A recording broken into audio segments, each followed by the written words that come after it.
চাঁদের বুকে আছড়ে পড়েছে ৪,০০০ কেজি ওজনের রকেট, যা ধনকুবের ইলন মাস্কের প্রতিষ্ঠান স্পেস এক্সের। শব্দের কয়েক গুণ বেশি গতিতে বুধবার রাতে চন্দ্রপৃষ্ঠে আঘাত হানে পরিত্যক্ত খণ্ডাংশটি। তবে পৃথিবী থেকে সে দৃশ্য দেখা যায়নি। ঘটনাস্থলের ছবি তুলতে শিগগিরই মহাকাশযান পাঠাবে নাসা। সিলন টি রপ্তানিতে শীর্ষে।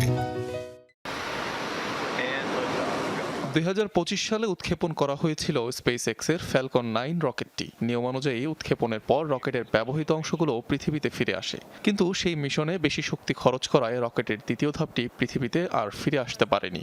দীর্ঘদিন ধরে স্পেস জাঙ্ক হিসাবে মহাকাশে ভেসে বেড়াচ্ছিল স্কুল বাস আকৃতির বস্তুটি। ১ বছরেরও বেশি সময় মহাশূন্যে ভেসে থাকার পর বুধবার চাঁদের বুকে আছড়ে পড়ে রকেটটির খণ্ডাংশ।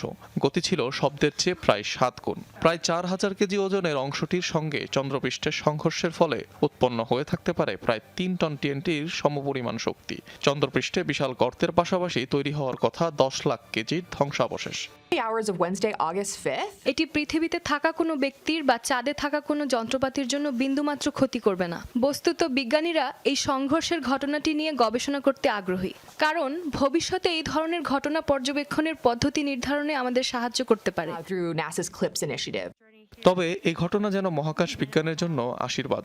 চাঁদে স্পেস এক্সের রকেটের আঘাতের ফলে তৈরি হয়েছে নতুন গবেষণার সুযোগ। এই ধরনের পর্যবেক্ষণ করার দুটি কারণ রয়েছে। একটি, সংঘর্ষটি সম্পর্কে জানা, অপরটি পেছনের পদার্থবিদ্যা সম্পর্কে শেখা। যখন আপনি এত জোরে এবং এত দ্রুত গতিতে চাঁদে কোনো কিছু দিয়ে আঘাত করেন, তখন কি ঘটে, কি বেরিয়ে আসে, তাপমাত্রা কত, এর গঠন কি, এই ধরনের প্রশ্ন। সবচেয়ে বড় প্রশ্ন, চাঁদের বায়ুমণ্ডল কিসের শক্তিতে চলে? বেশিরভাগ মানুষ মনে করে না যে চাঁদের বায়ুমণ্ডল আছে। পৃথিবী থেকে টেলিস্কোপের মাধ্যমে ঘটনাটি দেখার সম্ভাবনা থাকলেও দৃশ্যমান কোনো চিহ্ন দেখতে পাননি জ্যোতির্বিজ্ঞানীরা, কেননা সে সময় বিশ্বের অনেক অঞ্চলে দিনের আলো ছিল। ফলে সংঘর্ষে তৈরি হওয়া ক্ষীণ আলোর ঝলক দেখা প্রায় অসম্ভব ছিল। আগামী কয়েকদিনের মধ্যে ঘটনাস্থলের ছবি তুলবে নাসার একটি মহাকাশযান।